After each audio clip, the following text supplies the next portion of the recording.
இந்தியாவுக்கு நாங்க போயிருந்தபோது, மதுரைக்கு போயிருந்தோம். எங்களுடைய பிரதர் இன் லா வீட்டுக்கு ஸ்டே பண்ணேன். அப்போ ரொம்ப கொஞ்சம் போரிங்கா இருந்தபோது, சரி பக்கத்தில ஏதாவது இருக்குமா எக்ஸ்ப்ளோர் பண்றதுக்குன்னு பார்க்கும்போது, ஓ மை காட்! கீழடி இருந்ததுங்க. கீழடி அருங்காட்சியகம். அது எங்க பக்கெட் லிஸ்ட்ல இருந்த ஒரு இடம். எடுத்தோம் கேப, உடனே போயிட்டோம் அங்க.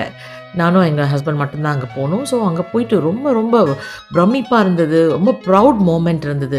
சில பிளேஸஸ் நம்மள என்டர்டெயின் பண்ணும். சில பிளேஸஸ் நம்மள எடுகேட் பண்ணும். ஆனா இந்த இடம் நம்மளுக்கு 2மே தந்துச்சு. ஸோ நெறைய விஷயங்கள் நாங்க லேர்ன் பண்ணோம். நெறைய விஷயங்கள் பார்த்து ஆச்சரியப்பட்டோம். And it was a proud moment for us. அதுக்கப்புறம் பார்த்தீங்கன்னா, அத பத்தி நெறைய புக்ஸ் எல்லாம் எழுதியிருந்தாங்க. ஆனா நாங்க ஒண்ணும் அத பர்ச்சேஸ் பண்ணல. அப்படியே வந்தோம். அப்படியே சரி அட்லீஸ்ட் வந்ததுக்கு சொவேனியர்ஸாச்சும் வாங்கலாம்னு சொல்லிட்டு சொவேனியர்ஸ் வாங்கினோம். இது பார்த்தீங்கன்னா ஒரு கேம். அந்த காலத்து தமிழ் வார்த்தையும், இந்த காலத்து தமிழ் வார்த்தையும் மேட்ச் பண்ணணும். சொவேனியர் கடைக்கு வந்துட்டோம். சொவேனியர்ஸ் கொஞ்சம் வாங்குனோம். இது ஆமா. அப்புறம் ஒரு ஆட்டோ ரைட் எடுத்தோங்க.